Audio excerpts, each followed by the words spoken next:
যেই চিন্তা আম্মা জান খাদিজাও কান্না করে। ইন্তেকালের আগে উনি কান্না করতে লাগলেন।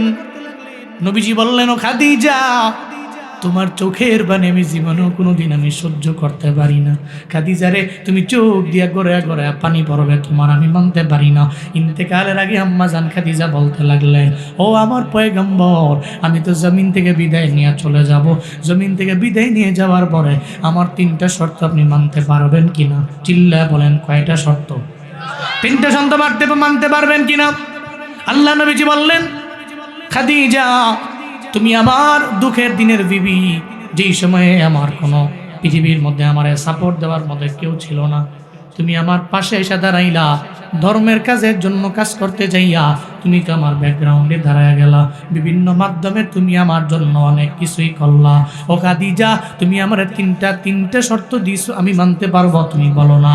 আম্মা জান খাদিজা বলতে লাগলেন, পয়গম্বর, আমার নাম্বার 1 সওয়াল আর নাম্বার 1 শর্ত হলো, আমি যেদিন জমিন থেকে বিদায় নিয়ে চলে যাব, আমার বিদায় নিয়ে যাওয়ার পরে কোনো বাজার থেকে আমার জন্য আপনি কোনো কাফনের কাপড় আমার জন্য আনবেন না। আপনার গায়ের একটা জুব্বা মুবারক আপনি সিরা আমার জন্য কাফন বানাইয়া এরপরে আপনি কবরের মধ্যে আমারে দিবেন। চিল্লা পড়া যাবে কি মারহাবা? নাম্বার 1 শর্ত। 2 নম্বরে নবীজি, আমার 2 নম্বরে শর্ত, আমি তো কবরের মধ্যে চলে যাব, ঠিকানা আমার কবর। পয়গম্বর, শুধুমাত্র আপনার জুব্বা মুবারক দিয়ে কাফন দিয়ে এখানে ক্ষান্ত করবেন না, পরিসমাপ্তিটা এই জায়গার মধ্যে ঘটাবেন না। কবরের মধ্যে যখন আপনি নামাবেন, জমিনের অন্য কাউরে দিয়া নামাবেন না, আপনি নিজে কবরে নামবেন। কারণ যেই কবরের মধ্যে আমার নবী নিজে নামবে, ওই কবরে জীবনে কোনোদিন আযাবের ফেরেশতা আসতে পারবে না। 2 নম্বর শর্ত। এরপরে 3 নম্বর, পয়গম্বর, আপনার দরবারে আমি আরজি জানাই, সবাই তো আমার মাটি দিয়া বিদায় নিয়ে চলে যাবে, কারণ কবরের পাশে তো কেউ যায় না, কেউ থাকেও না। কবরে তো নিতর দেহটাই পড়ে থাকে, কেউ যায় না। এই আবার কবর দেওয়ার পরে একটা সেকেন্ডের জন্য তো কেউ দাঁড়ায় না, সবাই তো একটু পরে বিদায় নিয়ে চলে যায়। ও পয়গম্বর, আপনি আমারে বিদায় নিয়ে যাবেন না, আপনি আমারে বিদায় দিয়ে আপনার বাসার মধ্যে যাবেন না। পয়গম্বর, আপনি পাশে দাঁড়ায় থাকবেন, মন কান্না কি এসে সওয়াল করবে, ওই সওয়ালের জবাব আপনি নিজেই দিয়ে দিবেন। এরপরে দিয়া বাড়ির মধ্যে যাবেন। 3 নম্বর শর্ত। চিল্লায়া পড়া যাবে কি আল্লাহু আকবার? শর্ত 3টা মানবেন। নবীজি বলেন মানবো। চোখের পানি বন্ধ হয়ে গেছে, সুবহানাল্লাহ জোরে পড়বেন না? নবীজি কয় মানলাম। আম্মা জান খাদিজার ইন্তেকাল, এরপরে আমার পয়গম্বর বাজারের মধ্যে যায় না কাপড়ের জন্য। আমার নবীজি বাজারের মধ্যে না গিয়ে নিজের একটা জুব্বা খুললেন, এটা দিয়ে কাফন দিয়ে দিলেন। আম্মা জান খাদিজার কাফনের ব্যবস্থা করলেন।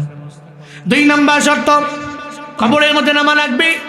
কবরের মধ্যে আম্মা জান খাদিজারে নামাইয়া, আম্মা জান খাদিজা রাদিয়াল্লাহু আনহারে নামাইয়া আমার নবী তো নিজেও নামলেন কবরের মধ্যে।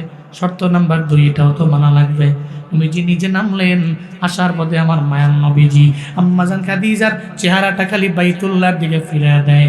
যতই বাইতুল্লাহর দিকে দেয়, ততই তো বাইতুল্লাহর দিকে যায় না, যতবার দেয় যায় না, বরং আম্মা জান খাদিজার চেহারাটা খালি আসমানের দিকে চলে আসে। চিল্লা পড়বেন মারহাবা? খালি বাইতুল্লাহর দিকে দেয়, এটা আসে না, বাইতুল্লাহর দিকে থাকে না, খালি চলে আসে আসমান বরাবর সুজা। আল্লাহ নবী কাঁদতে লাগলেন, আল্লাহকে বলতে লাগলেন, হে মালিক, আমার খাদিজার প্রতি তুমি কি ক্রোধান্বিত হইছ? আমার খাদিজা আমার দুঃখের দিনের বিবি, আমার খাদিজার কবরে আযাব আমি সহ্য করতে পারবো না। তুমি কি আমার খাদিজার প্রতি রাগ? তুমি কি ক্রোধান্বিত? আল্লাহ গো, কেন আমি বাইতুল্লাহর দিকে চেহারা ফিরা দিই? কেন বারবার আসমানের দিকে কেন যায়? বারবার কেন যায় বলো না রে আমার আল্লাহ। আল্লাহ কয়, ও জিবরাইল, আমার নবীর দরবারে যাও না, আমার নবীর দরবারে গিয়া জানায়া দাও আমার নবীর চিন্তার কোনো কারণ নাই। আম্মাজান খাদিজা রাদিয়াল্লাহু আনহা, ওই খাদিজার ব্যাপারে আল্লাহ তো নিজেই ডিসিশন নিয়ে নিল।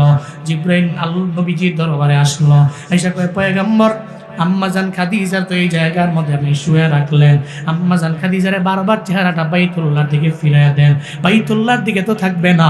আল্লাহ তো খাদিজারে এত পরিমাণে মহাব্বত করে, এত পরিমাণে ভালোবাসে, একটা সেকেন্ডের জন্য এই চেহারা বাইতুল্লাহর দিকে ফিরে থাকুক আল্লাহ চায় না। আল্লাহ চায় আরশে মুআল্লা বরাবর খাদিজা রাদিয়াল্লাহু আনহা চেহারাটা থাকুক। আল্লাহ দেখতে থাকবে, আল্লাহ দেখতে থাকবে, আল্লাহ দেখতে থাকবে। এটা আমার মাওলার খেলা, আপনি কান্না কইরেন না। চিল্লা পড়া যাবে কি মারহাবা। আল্লাহ চায় না খাদিজা রাদিয়াল্লাহু আনহার চেহারাটা বাইতুল্লাহর দিকে যাক, আল্লাহ চায় আসমান বরাবর আরশে মুআল্লা বরাবর থাকুক। সুবহানাল্লাহ জোরে পড়বেন না। 2 নাম্বার শর্ত শেষ। এরপর 3 নাম্বার, আম্মাজান খাদিজাকে দাফন করলেন। বলছেন সবাই চলে গেলেও নবী আপনি যাবেন না, আপনি থাকবেন। মুনকার নাকিরের সওয়ালের জবাব আপনি দিয়ে পরে যাবেন। নবীজি স্ট্রেট ফরওয়ার্ড দাঁড়িয়ে রইলেন। লম্বা সময় হয়ে গেল, মুনকার নাকিরের কোনো খবর নাই, আসেও না। সুবহানাল্লাহ জোরে পড়বেন না। নবীজি আবারও অবাক হয়ে গেলেন, আল্লাহ গো, এটা কেমন ব্যাপার, কেন মুনকার নাকির আমার বিবির কবরের মধ্যে আসে না? নবীজি অবাক হয়ে গেলেন। খাদিজার প্রতি তো আল্লাহ রাজি, কিন্তু মুনকার নাকির কেনই কবরের মধ্যে আসে না? নবীজি চিন্তায় বললেন, জিবরাইল, আল্লাহ কয়, জিবরাইল, আমার নবীর দরবারে যাও, আমার নবীরে গিয়া জানায় দাও, চিন্তা করার কোনো দরকার নাই। মুনকার নাকির তো সওয়াল করতো কয়টা? জোরে বলেন কয়টা? মান রাব্বুকা, রবের পরিচয়, ওমা দীনুক, ধর্মের পরিচয়, ওমান হাদার রাজুলুল্লাযী বুইসা ফীকুম, 3 নম্বরে মদিনার নবীর পরিচয়, আমার নবীর পরিচয়। এই 3টা সওয়ালই তো করত। আমি মুনকার নাকিরে বললাম, কই যাবা? কয় আম্মাজান খাদিজা রাদিয়াল্লাহু আনহা, ওনার কবরের মধ্যে যাব। আল্লাহ কয় না, যাওয়া লাগবে না। সুবহানাল্লাহ জোরে কয় না। আল্লাহ কয়, যাইস না, খাদিজারি আমি এত ভালোবাসি। আল্লাহু আকবার। আল্লাহ কয়, মুনকার নাকির যাওয়ার দরকার নাই, যাওয়ার দরকার নাই। ওইখানে গিয়ে খাদিজারে প্রশ্ন করার দরকার নাই, যা কর আমারে কর। আল্লাহ পাক নিজেই সওয়ালের জবাবগুলো দেয়। রবের পরিচয় দাও, ধর্মের পরিচয় দাও, রহমাতুল লিল আলামিনের পরিচয় দাও, আমার নবীরে গিয়ে জানায় দাও, মুনকার নাকির আজকে তুই কবরের মধ্যে আসবে না, কারণ খাদিজার পক্ষ হইয়া এই 3টা সওয়ালের জবাব দিয়েছে আমার আল্লাহ। আরো জোরে আল্লাহু আকবার। হযরত মুহাম্মদ সাল্লাল্লাহু আলাইহি ওয়াসাল্লাম তাবুর ভিতরে সমস্ত মুসলিমদের লিডার উনি আছেন। ইহুদি রাখাল ঢুকলেন, যে বলতে লাগলেন, আর ইউ লিডার? হ্যাঁ, আমি লিডার মুসলমানদের। হ্যাঁ, এত মনে মনে অবাক। আরে কই কি, সারা জিন্দেগি হই নাইলাম নেতা গো, চলাফেরা গো বালিশান, ভাব সাপ নিয়ে চলে। জীবনের সাধারণ কোন মানুষ তার সামনে গিয়ে কথা বলতে পারে না, নিষেধ। আরো দুনিয়ার সাইন স্বাক্ষর টাক্ষর দিয়া এরপরে তার সঙ্গে গিয়ে একটু সালাম দেওয়ান লাগে, ঠিক কিনা বলেন? এত কষ্ট, কিন্তু হে দিয়ে আমার লোক কথা কয়। আমি কই আপনি লিডার? কয় হ্যাঁ। কয় হ্যাঁ আমি লিডার। আরে কি নরম লোক।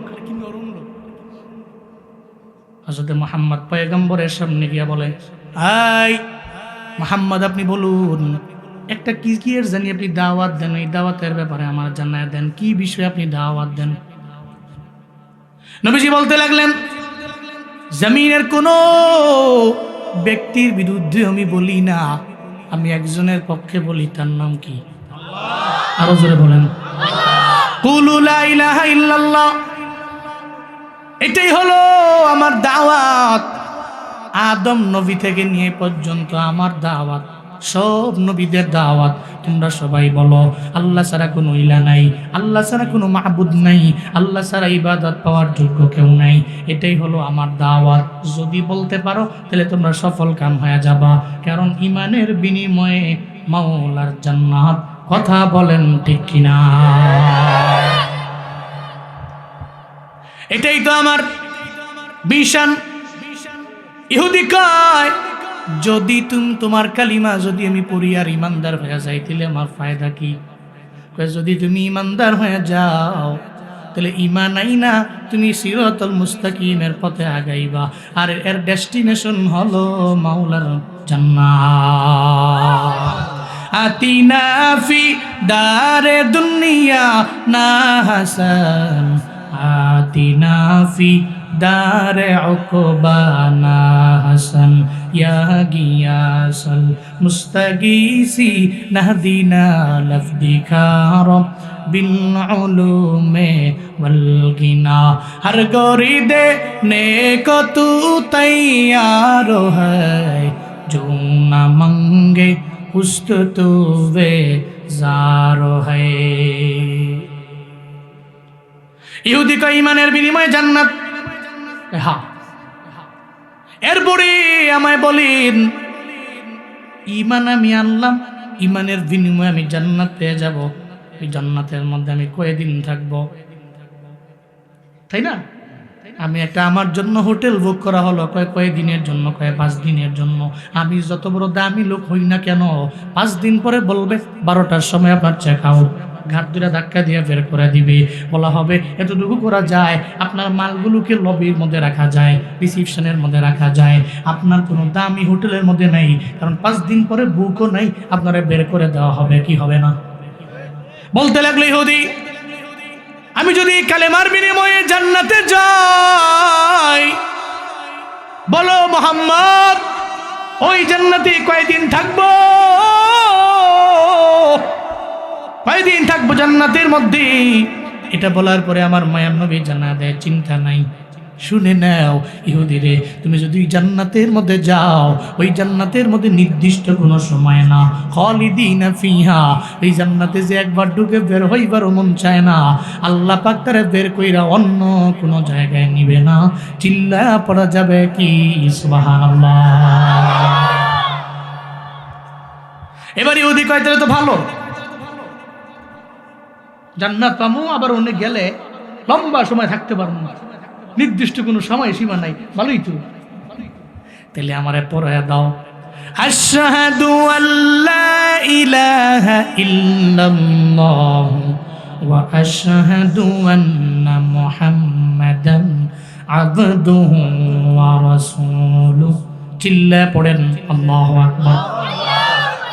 মুসলমান হয়ে গেলেন। এবার ইহুদি কয় এতক্ষণ পর্যন্ত আপনারে মোহাম্মদ বললাম, এখন বলতে পারবো না, আপনি আমার রাসূলুল্লাহ, আপনি হলেন আমার পয়গম্বর, আমার নবীকে সম্বোধন করে বলে পয়গম্বর। এখন আমি মুসলমান হয়ে গেলাম, এখন আমি কি করব? আমার নবীকে এখন তো নামাজের সময় না, আমি তোমাকে নামাজের ব্যাপারে বলবো, আবার রমজানও না, আমি তোমারে বলবো যে রোজা রাখবো। আমি যে তাঁবুর মধ্যে বসে রইলাম, আমরা তো এখানে নামাজের জন্য, রোজার জন্য আসি নাই, আমরা আসছি ফি সাবিলিল্লাহ, জিহাদ করার জন্য। এর মানে বর্তমানে তোমার কাজ হবে খায়বারের প্রান্তরে আমার সাহাবীদের সঙ্গে যাইয়া কাঁধে কাঁধ মিলাইয়া জিহাদের ময়দানে যুদ্ধ করা। ইহুদি কয় পয়গম্বর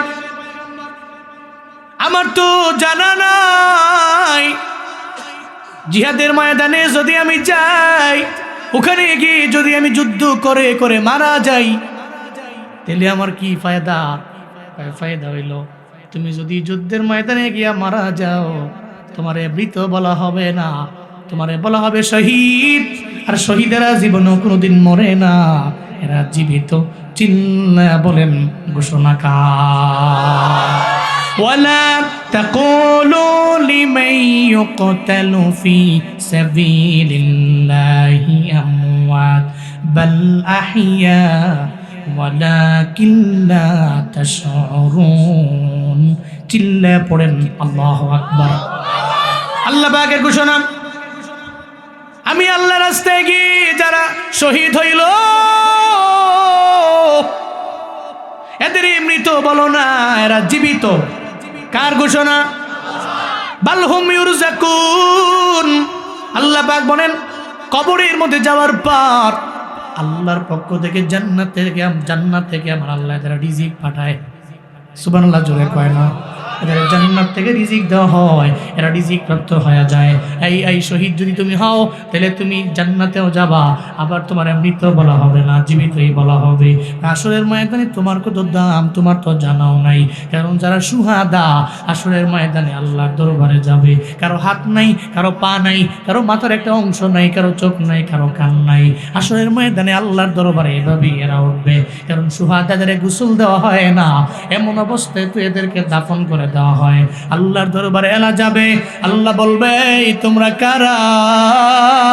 এরা বলবে আল্লাহ জমিনের মধ্যে ফি সাবিলিল্লাহ যুদ্ধ করতে যে আমরা ছিলাম সুহাদা, হয়ে গেলাম সুহাদা। আল্লাহ গো এই শহীদ অবস্থায় আজকে তোমার দরবারে আইলাম। আল্লাহ কয় শহীদ রে, আমি আল্লাহর জন্য দিন কায়েমের জন্য তুমি তোমার তাজা রক্তগুলো জমিনের মধ্যে বিলীন করে দিয়া গেলা। আমি আল্লাহ চাই না তুমি জাহান্নামে যাও, আমি আল্লাহ চাই না মিজানের দাড়ি পাল্লায় তুমি দাঁড়াও, আমি আল্লাহ চাই বেলা হিসাব তুমি জান্নাতে চলে যাও। আরো জোরে আল্লাহু আকবার। আমি আল্লাহ চাই না তুমি জাহান্নামে যাও, আমি আল্লাহ চাই শহীদ রে ফি সাবিলিল্লাহ যুদ্ধ করছো, এত পরিমাণে কষ্ট করছো রবের রাস্তায়, আমি আল্লাহ চাই না, আমি আল্লাহ তোমার দরবার থেকে হিসাব নিব, আমি আল্লাহ চাই না। আমার জান্নাতটা রেডি আছে, তোমার কোনো হিসাবও নেওয়া লাগবে না, তোমার জন্য কোনো মিজানের দাড়ি পাল্লাও নাই, তুমি এখনই যাও, আমি রবের জান্নাতে তুমি ঢুকে যাও। ইহুদি কয় নবী তাহলে এর মানে আমি জান্নাতি হয়ে যাব? আমারে যদি পারমিশন দেন আমি এই মুহূর্তে খাইবারে যাব, যুদ্ধ করে আমার রক্ত বিলীন করে দিয়ে আমি শহীদ হয়ে যাব। সুবহানাল্লাহ জোরে কয় না, আরো জোরে কয় না আল্লাহু আকবার। নবীজি বলতে লাগলেন, এই ইহুদি তুমি যুদ্ধের ময়দানে যাবা, ঠিক আছে যাবা, ঠিক আছে যুদ্ধের ময়দানে যাবা, তোমার কাছে যে ছাগলগুলো আছে এই ছাগলগুলো বকরিগুলো এগুলো তোমার মালিকানায় নাই, এটা যে কোনো একটা ইহুদির মালিকানায় আছে, এটা তোমার হক না, এটা বান্দার হক। ইহুদি তুমি যাবা, তবে আগে তুমি ইহুদির বাড়ি যাও, ইহুদির বাড়ির মধ্যে যাইয়া এই ছাগলগুলো দিয়ে আসো, ওখানে দিয়ে আইসা এরপরে যুদ্ধের ময়দানে তুমি যাইও। আমরা হইলে বলতাম যেহেতু দল সেইটা চলে আইসে, যত সম্পদ আছে সব আঙ্গ জবাই দে আর খা। কথা বলেন ঠিক কিনা? দল ছেড়ে পড়ছে আমগো দলে, জয় কর, সাহাবায়ে কেরাম খবর দে, খা খালি। কি শিক্ষা, সুবহানাল্লাহ জোরে কর না, কি শিক্ষা দিয়েছেন মুহাম্মদ সাল্লাল্লাহু, কি শিক্ষা দিয়েছেন। ওই সময় বললেন বান্দার হক, তুমি আল্লাহর হক নষ্ট করছো, আল্লাহ তো চাইলে তাওবার মাধ্যমে মাফ করবে, কিন্তু বান্দার হক যে খাইছো। হাসরের ময়দানে আল্লাহ বলবে, কিরে আব্দুল কুদ্দুস যাও জান্নাতের মধ্যে যাও। বলা হবে জান্নাতের মধ্যে যাওয়ার জন্য যদি আব্দুল কুদ্দুস নামের কারো লগে মিল্লা যায় রাগ হইয়েন না, উদাহরণ দিলাম। পরে রাগ হয়েছে, হুজুরে আমার নামটা কইছে, সাহস কত বড় হুজুরে।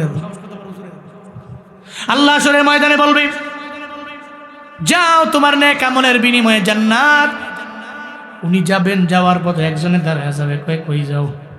দাঁড়াও, কাজীপুরা গ্রামের মধ্যে তুমিও ছিলা আমিও ছিলাম, ওই যে আমার কাছ থেকে 20,000 টাকা নিছিলা, বলছিলা দিমু দিমু দিমু দিমু কয়ে কয়ে আর দেও নাই, ঘুরাইতে ঘুরাইতে মাথায় নষ্ট হয়ে গেছে, আমার জুতা 5 জোড়া পর্যন্ত আমার ক্ষয় হয়ে গেছে, আজকে আমার টাকা তুমি আমায় দাও, এরপরে তুমি জান্নাতের মধ্যে যাও। এবার তো বিপদে পড়ে যাবে বান্দা, আল্লাহর দরবারে গিয়ে বলবে, আল্লাহ জমিনের এক ব্যক্তি তো আমার দরবারে 20,000 টাকা চায়, প্রমাণ আসেনি? কয় আমার কাছে তো কোনো প্রমাণ নাই। প্রমাণ আছে, কিরামান কাতিবিন আছে না না? এই কিরামান কাতিবিন ফুটেজ বের করো, বের করা হবে।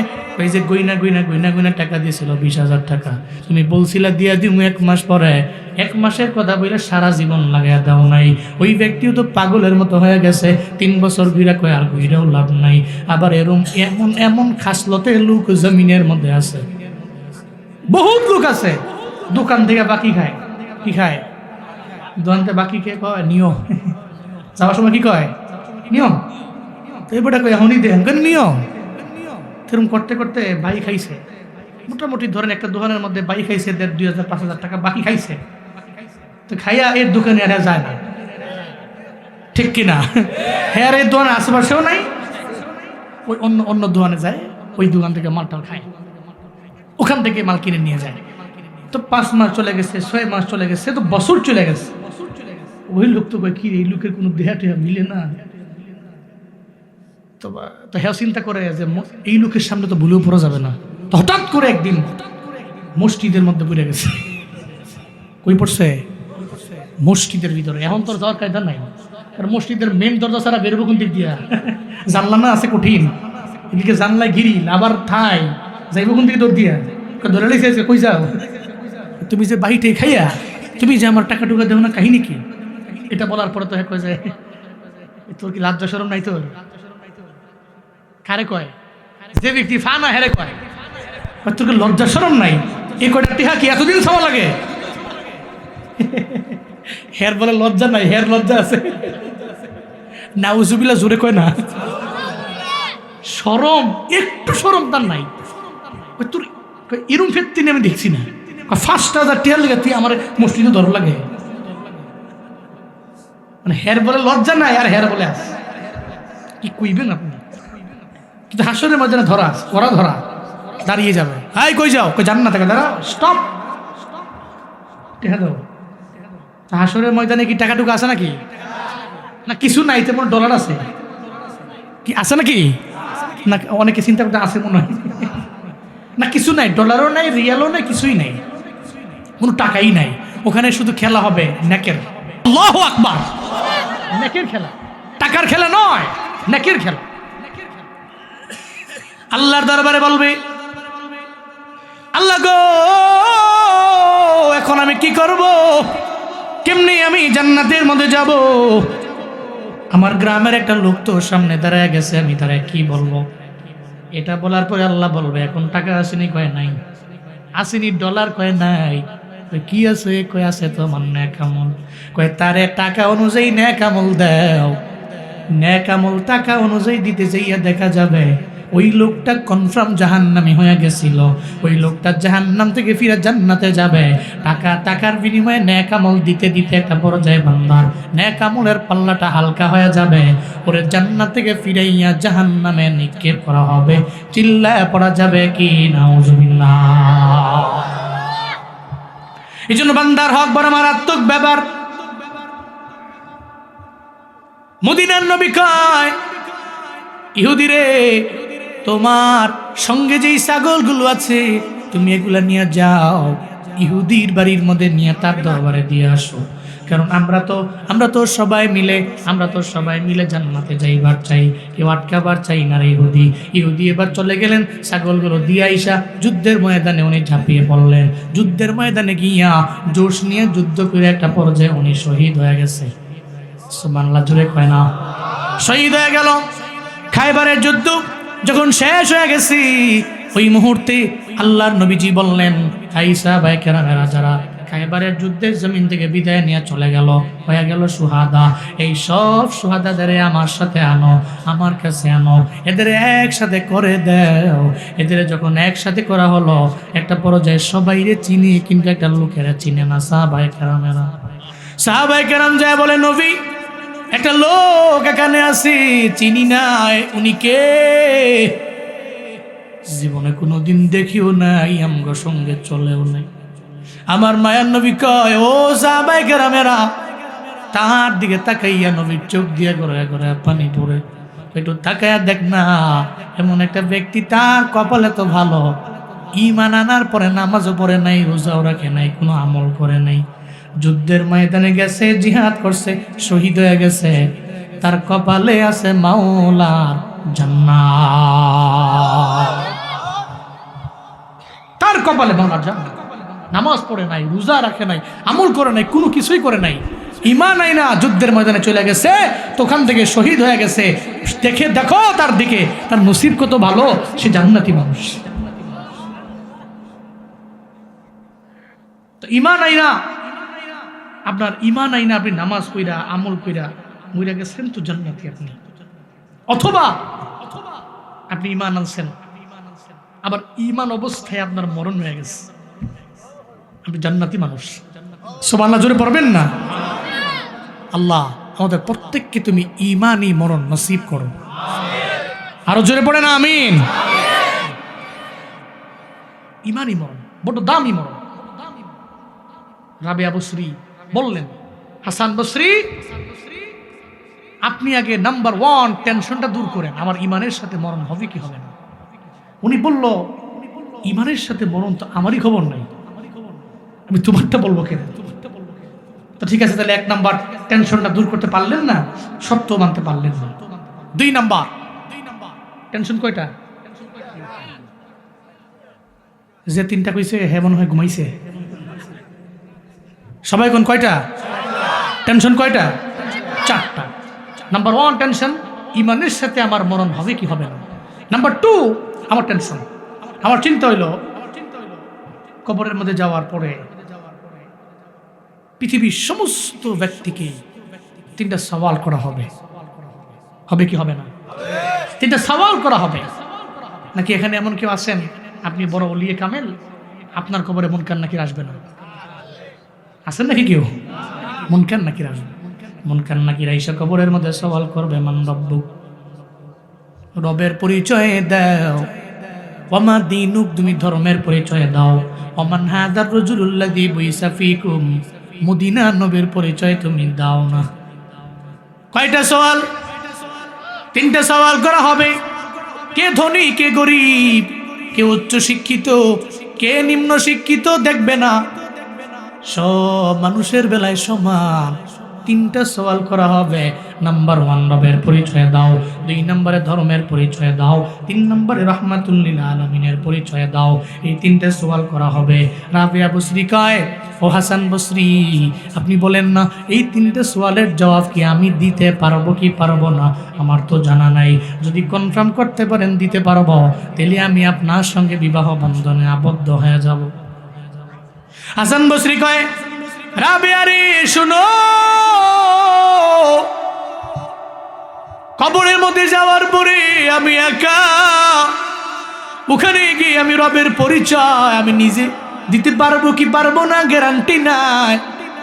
আমি ওখানে গিয়ে আমার ধর্মের পরিচয় দিতে পারবো কি পারবো না গ্যারান্টি নাই। আমি ওখানে গিয়ে আমার ধর্মের পরিচয়, নবীর পরিচয় দিতে পারবো কি পারবো না, এই ব্যাপারে আমার কোনো গ্যারান্টি নাই কবরের মধ্যে। যেটা আমি নিজেই পারবো কি পারবো না, যেই ব্যাপারে আমার এই গ্যারান্টি নাই, ওই জায়গাতে আমি তোমার ব্যাপারে বলতে পারি না। কারণ যেই জায়গায় আম্মাজান খাদিজা ওই চিন্তা করেন নবীর দরবারে কান্দে, যেই চিন্তা আম্মাজান খাদিজাও কান্না করে। ইন্তেকালের আগে উনি কান্না করতে লাগলেন। নবীজি বললেন, ও খাদিজা, তোমার চোখের বাণী আমি জীবনেও কোনোদিন আমি সহ্য করতে পারি না। খাদিজা রে, তুমি চোখ দিয়া গড়ে গড়ে পানি পড়বে, তোমার আমি মানতে পারি না। ইন্তেকালের আগে আম্মাজান খাদিজা বলতে লাগলেন, ও আমার পয়গম্বর, আমি তো জমিন থেকে বিদায় নিয়ে চলে যাব। জমিন থেকে বিদায় নিয়ে যাওয়ার পরে আমার 3টা শর্ত আপনি মানতে পারবেন কিনা? চিল্লা বলেন, কয়টা শর্ত? 3টা শর্ত মানতে পারবেন কিনা? আল্লাহ নবীজি বললেন, খাদিজা, তুমি আমার দুঃখের দিনের বিবি, যেই সময়ে আমার কোনো পৃথিবীর মধ্যে আমার সাপোর্ট দেওয়ার মধ্যে কেউ ছিল না, তুমি আমার পাশে এসে দাঁড়াইলা। ধর্মের কাজের জন্য কাজ করতে যাইয়া তুমি তো আমার ব্যাকগ্রাউন্ডে দাঁড়ায় গেলা, বিভিন্ন মাধ্যমে তুমি আমার জন্য অনেক কিছুই করলা। ও খাদিজা, তুমি আমার 3টা শর্ত দিছো, আমি মানতে পারবো, তুমি বলো না। আম্মাজান খাদিজা বলতে লাগলেন, পয়গম্বর, আমার নাম্বার 1 সওয়াল আর নাম্বার 1 শর্ত হলো, আমি যেদিন জমিন থেকে বিদায় নিয়ে চলে যাব, আমার বিদায় নিয়ে যাওয়ার পরে কোনো বাজার থেকে আমার জন্য আপনি কোনো কাফনের কাপড় আমার জন্য আনবেন না। আপনার গায়ের একটা জুব্বা মুবারক আপনি সিরা আমার জন্য কাফন বানাইয়া এরপরে আপনি কবরের মধ্যে আমারে দিবেন। চিল্লা পড়া যাবে কি মারহাবা? নাম্বার 1 শর্ত। 2 নম্বরে নবীজি আমার 2 নম্বরে শর্ত, আমি তো কবরের মধ্যে চলে যাব, ঠিকানা আমার কবর। পয়গম্বর, শুধুমাত্র আপনার জুব্বা মুবারক দিয়া কাফন দিয়া এখানে ক্ষান্ত করবেন না, পরিসমাপ্তিটা এই জায়গার মধ্যে ঘটাবেন না। কবরের মধ্যে যখন আপনি নামাবেন, জমিনের অন্য কাউরে দিয়া নামাবেন না, আপনি নিজে কবরে নামবেন।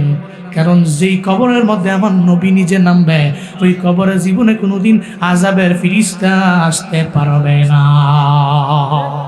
2 নাম্বার শর্ত। এরপরে 3 নাম্বার, পয়গম্বর আপনার দরবারে আমি আরজি জানাই, সবাই তো আমার মাটি দিয়া বিদায় নিয়ে চলে যাবে, কারণ কবরের পাশে তো কেউ যায় না, কেউ থাকেও না, কবরে তো নিতর দেহটাই পড়ে থাকে, কেউ যায় না। এই আবার কবর দেওয়ার পরে একটা সেকেন্ডের জন্য তো কেউ দাঁড়ায় না, সবাই তো একটু পরে বিদায় নিয়ে চলে যায়।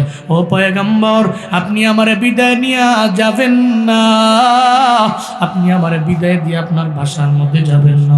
পয়গম্বর আপনি পাশে দাঁড়ায় থাকবেন, মুনকার নাকির এসে সওয়াল করবে, ওই সওয়ালের জবাব আপনি নিজেই দিয়ে দিবেন, এরপরে দিয়া বাড়ির মধ্যে যাবেন। 3 নাম্বার শর্ত, চিল্লায়া পড়া যাবে কি আল্লাহু আকবার।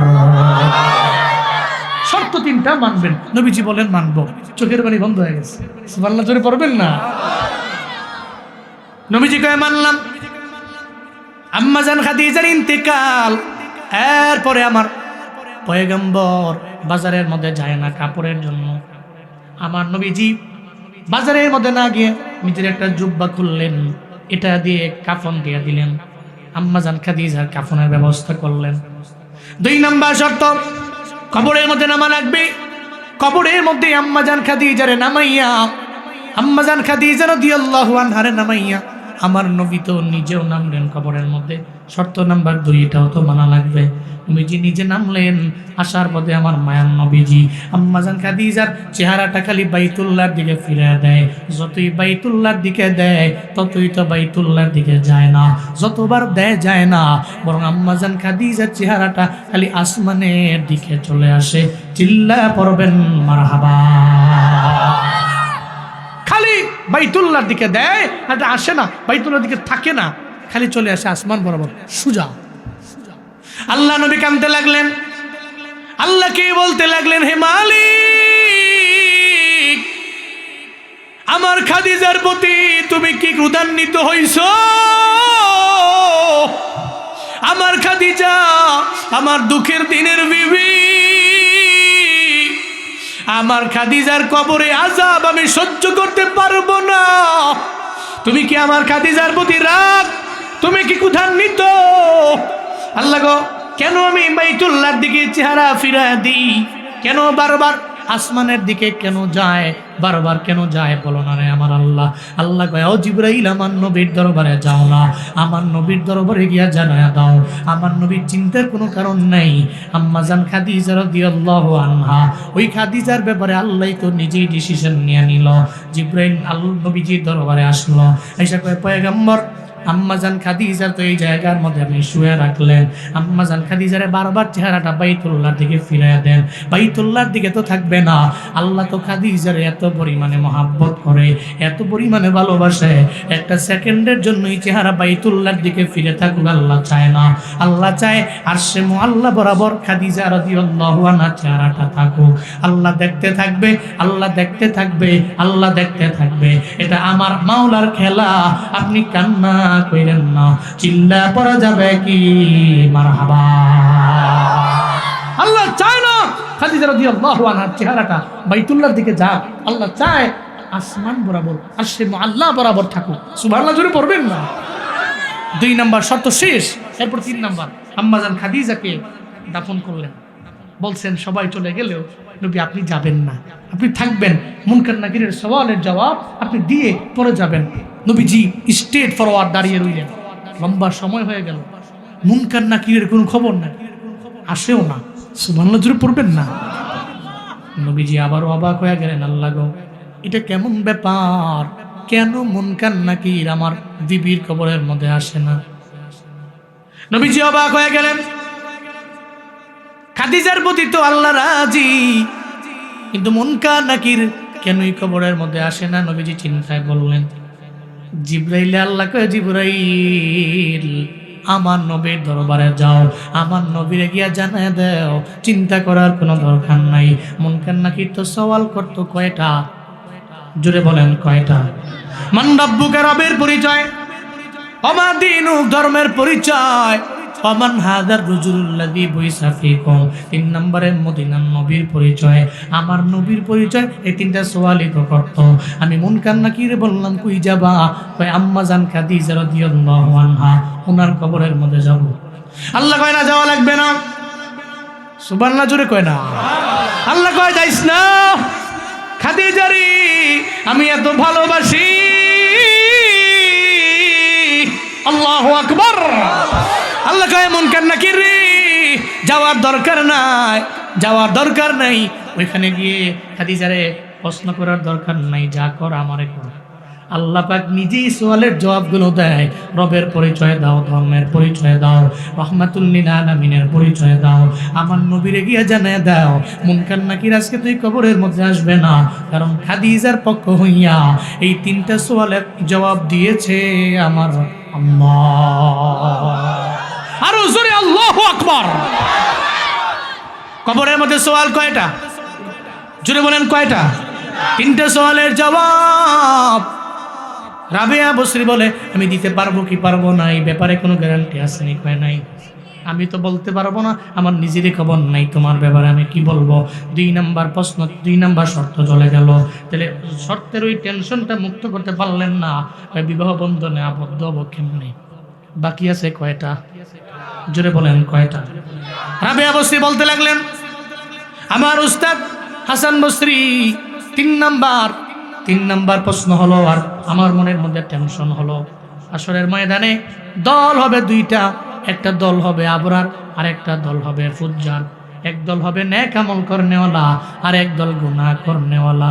কথা বলেন ঠিক কিনা? দল কয়টা? মূলের দল 2টা। ইন্নাল আবরারা লাফি নাঈম ওয়া ইন্নাল ফুজ্জারা লাফি জাহিম।